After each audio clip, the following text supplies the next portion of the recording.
For years, the 9Dragons community has debated which clan produces the strongest warrior in player versus player combat. Forums are filled with opinions. Tier lists get passed around like scripture. Everyone has a theory, and everyone believes their main is underrated. We decided to stop theorizing and start testing. What you are about to watch is not a highlight reel. This is not a showcase of the best moments cherry-picked to prove a point.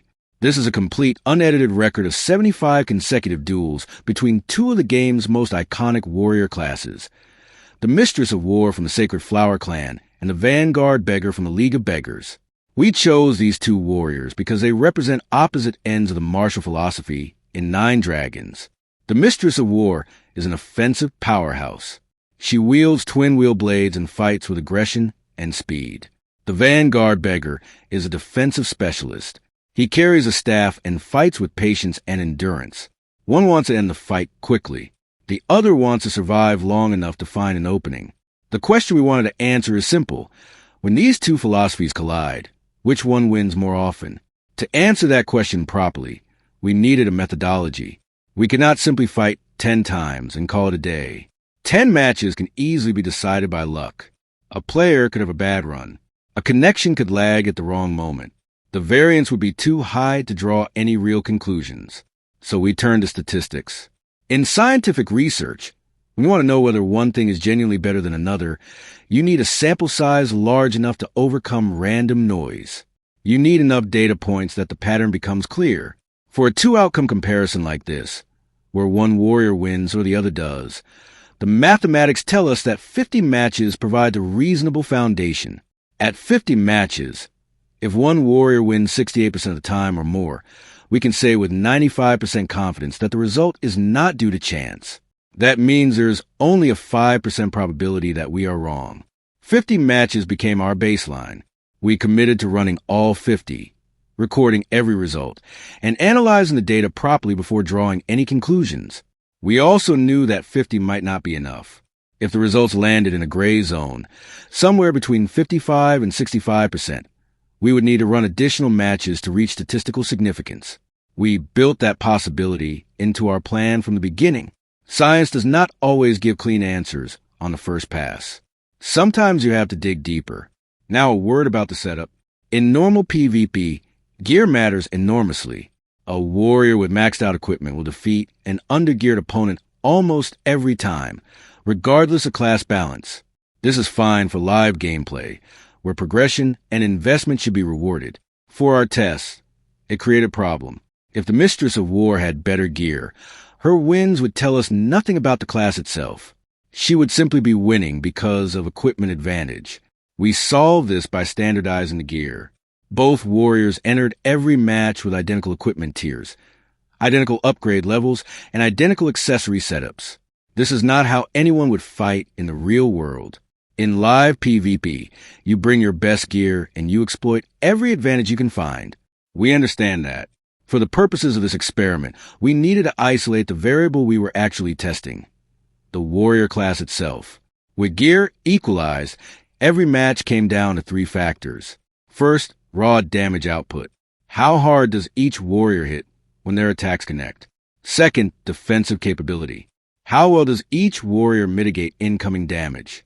Third, the rhythm of combat. Which warrior controls the pacing? Which one lands more hits?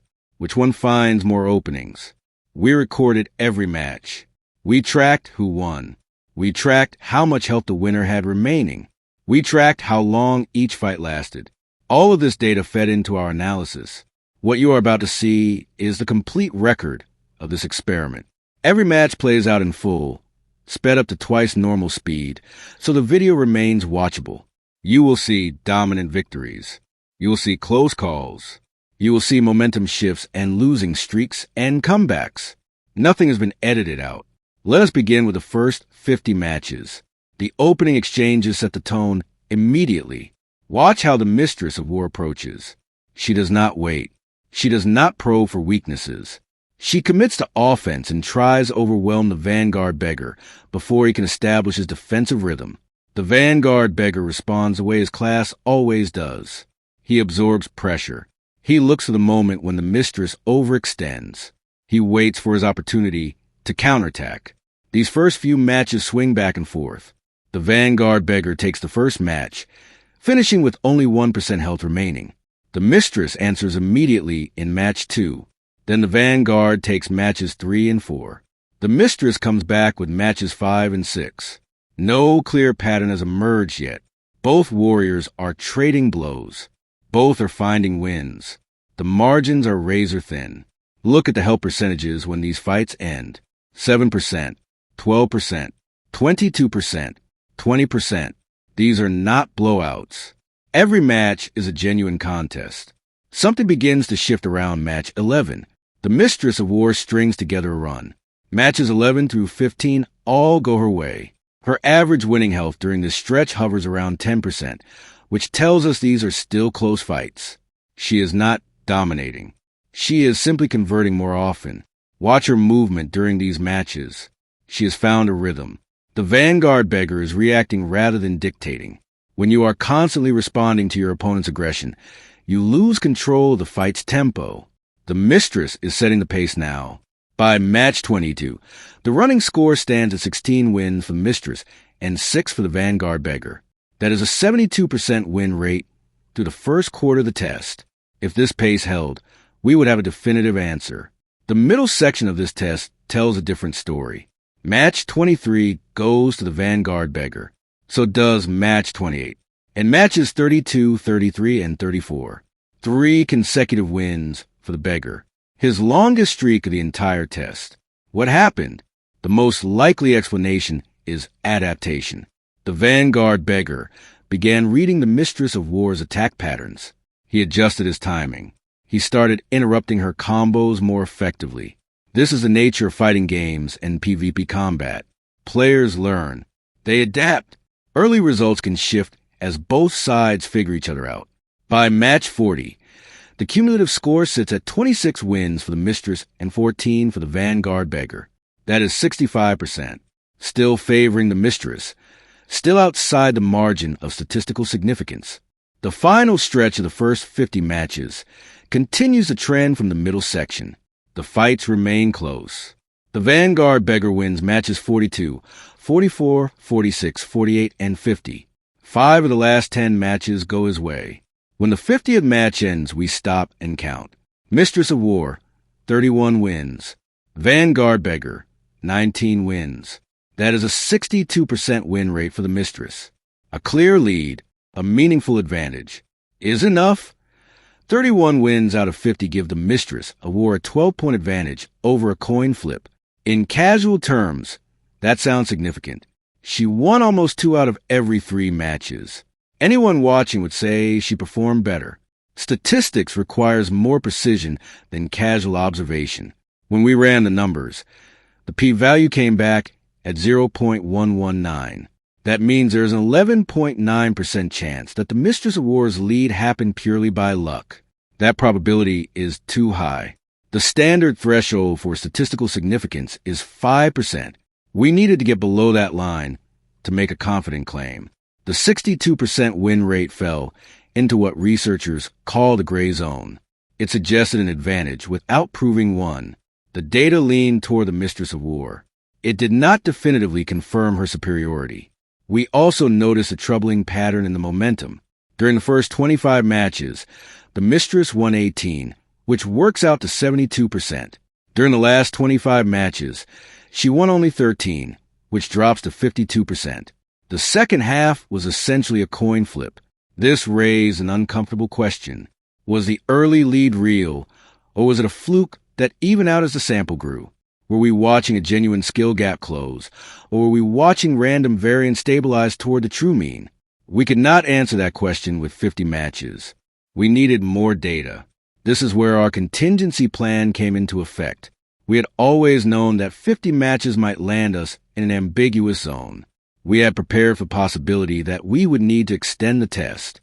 The mathematics told us what we needed. 25 more matches minimum.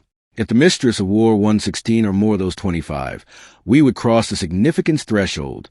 If she won fewer than 12, the early lead was likely noise. Anything in between would require further testing. We decided to run the additional matches. before we show you those results, let's look at what else the first 50 matches revealed. The average match lasted 99 seconds. That is 1 minute and 39 seconds of actual combat. Neither warrior was winning quickly. Neither was stalling effectively. These were grinding, attritional fights where both warriors depleted each other's health bars gradually. When the Mistress of War won, she finished with an average of 12.9% health remaining. When the Vanguard Beggar won, he finished with an average of 15.2%. The Beggar actually survived with slightly more health when he managed to win. His wins were marginally cleaner than hers. The dominance breakdown told us something important.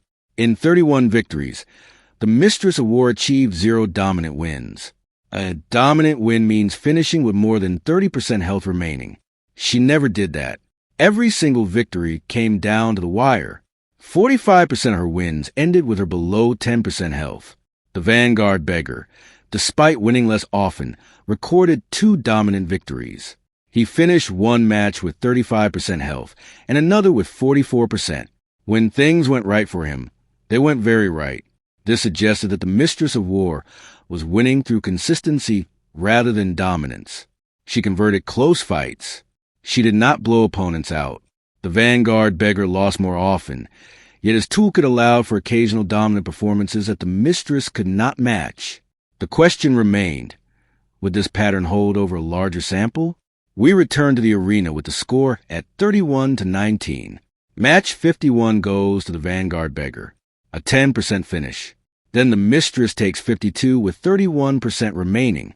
That 31% is notable. It is the first time in the entire test that the Mistress has won dominantly. The early portion of this final set shows both warriors trading. Matches 56 through 58 all go to the Vanguard Beggar. 3 in a row. His defensive approach is working. He is reading the Mistress of War's timing and punishing her aggression. Then something changes. Match 59 goes to the Mistress of War. So does match 60, and 61, and 62, 63, and 64. 6 consecutive wins. The Vanguard Beggar briefly interrupts the streak in match 65, scraping by with 1% health in his closest win of the entire test. It does not matter. The Mistress of War takes the next 10 matches in a row. 10 consecutive victories. This is not variance. This is not luck. This is a warrior class asserting dominance over an extended stretch of competition. The Mistress of War's winning health percentages tell the story. 21%, 10%, 5%, 30%, 21%, 31%, 29%, 9%, 15%, 36%. These are not desperation wins. These are controlled victories. She is finishing fights with health to spare. She recorded 7 dominant wins in this final stretch after recording 0 in the first 50 matches. The Vanguard Beggar, meanwhile, manages only 6 wins in 25 attempts. His final win comes in match 58. He does not win again for the rest of the test. The last 17 matches produce only 1 victory for the Beggar, and that single win came by the slimmest margin imaginable. When match 75 ends, we count the final totals. Looking back at the full 50 matches, certain patterns emerge clearly. The Mistress of War won matches at an average health margin of 12.9%. The Vanguard Beggar won matches at an average health margin of 15.2%. When the Beggar wins, he tends to win more comfortably than when the Mistress wins. His counter-based style produces occasional clean victories. Her pressure-based style produces consistent narrow victories. The Mistress never achieved a dominant win in 50 matches. Not once did she finish a fight with more than 30% health remaining. Her highest margin was 29% in match 45. Every other victory came at lower health. She ground out wins through pure attrition, outlasting the Beggar in exchanges that depleted both fighters to dangerous levels. The Beggar achieved 2 dominant wins. Match 7 ended at 35% health. Match 28 ended at 44% health. These represent his ceiling, the best he can do when his timing and reads are perfect. That ceiling is higher than the Mistress's ceiling. His floor, unfortunately, is lower. When things go wrong for the Beggar, he loses close fights that could go either way. When things go wrong for the Mistress, she still wins close fights because her pressure creates more opportunities than his counters. The match duration data is also illuminating. The average fight lasted 99 seconds or 1 minute and 39 seconds. This is longer than most casual PvP encounters. Both warriors have the durability to survive extended engagements. Neither possesses overwhelming burst damage that ends fights quickly. The meta of this matchup is attrition, and the Mistress is slightly better at winning attrition battles. 31 wins, 19 losses, 62%. Is this enough to declare the Mistress of War the superior warrior? We need to examine what the statistics tell us. The raw numbers favor her. The question is whether the raw numbers are large enough to eliminate the possibility of chance. We designed this test with that question in mind. We chose 50 matches because 50 matches should be enough to detect a meaningful skill difference. The results will tell us whether we detected one. The journey to this point has been a study in competitive endurance. 50 matches represent hours of focused combat, hundreds of individual exchanges, thousands of micro-decisions about timing, spacing, and resource management. Both warriors have been tested thoroughly. Both have shown their strengths and their limitations. The Mistress has demonstrated relentless pressure and the ability to convert close fights. The Beggar has demonstrated resilience, adaptation, and occasional moments of brilliance. What happens next depends entirely on what the numbers reveal. 75 matches, over 2 hours of raw footage, thousands of individual attacks, blocks, and exchanges. The final result: Mistress of War, 50 wins. Vanguard Beggar, 25 wins.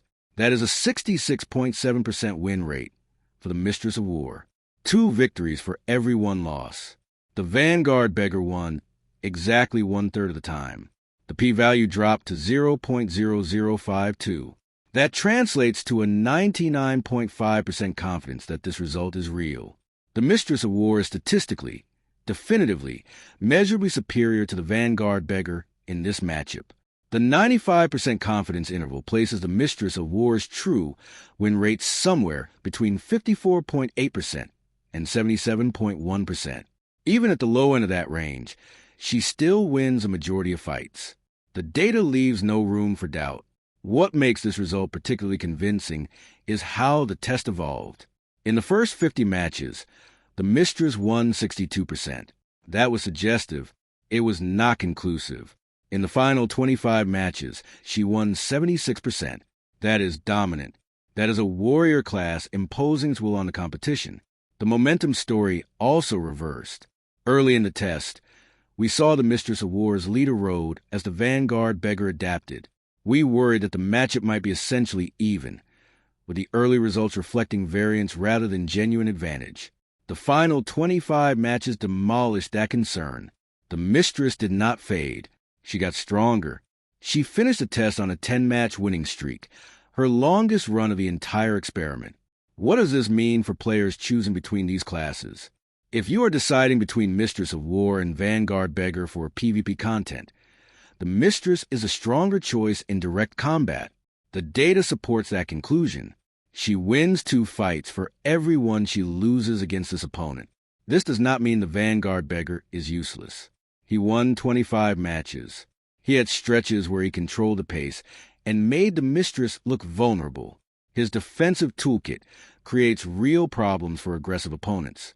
In the right hands, against the right matchups, he remains a viable warrior. Against the Mistress of War specifically, the numbers do not favor him. This is 1 pairing out of 15 in our full tournament. The Mistress of War has now been tested against Blood Demon and Vanguard Beggar. She won 70% against Blood Demon. She won 66.7% against Vanguard Beggar. Both results reached high statistical significance. She is currently undefeated in confirmed matchups. The testing continues. Subscribe to see the remaining pairings as we work toward a complete picture of the 9Dragons warrior meta. The data does not lie. The Mistress of War wins.